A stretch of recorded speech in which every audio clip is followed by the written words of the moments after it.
Here's the problem. You can't keep coming in front of Congress and saying, oh, everything is wonderful. And then a report comes a few months later that says it's exactly the opposite of that. So they didn't even follow their own rules. And understand what this is. This is sensitive investigative matters. So this is matters that impact the First Amendment. This is religious groups. This could be political figures. This could be candidates. So these are the sensitive investigative matters. They have a set of rules they're supposed to follow. This report says they weren't following their own rules. And this is the same FBI that mishandled classified information during the Clinton investigation, the same FBI that spied on President Trump, the same FBI where Inspector General Horowitz has given us report after report that says they're not following the FISA procedures, and now we find out this. So we're simply saying, give us the unredacted, give us the full audit of what this investigation really said. We want to look at it.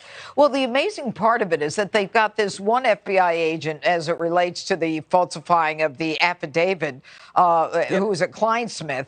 And he was sentenced to, I think, probation, and he's still in good standing with the bar in Washington. You know, the American public is now looking at this and saying, hey, they do whatever they want, but they can monitor the rest of us break their own rules, and there are no consequences. It's still the same people running the joint.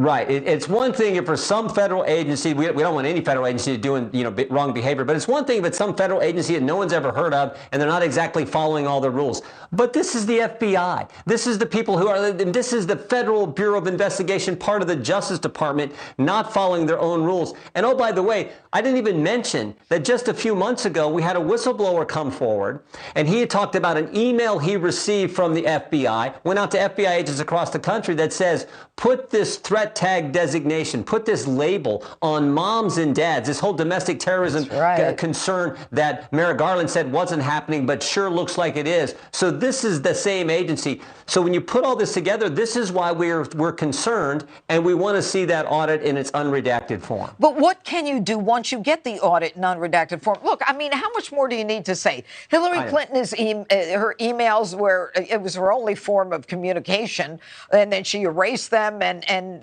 they say, oh, don't worry about it, Hillary, but let's spy on Donald Trump. I mean, what else do you need? These are the same players, whether you get the audit or not. What, are the American people just left with the belief that there's nothing we can do about this?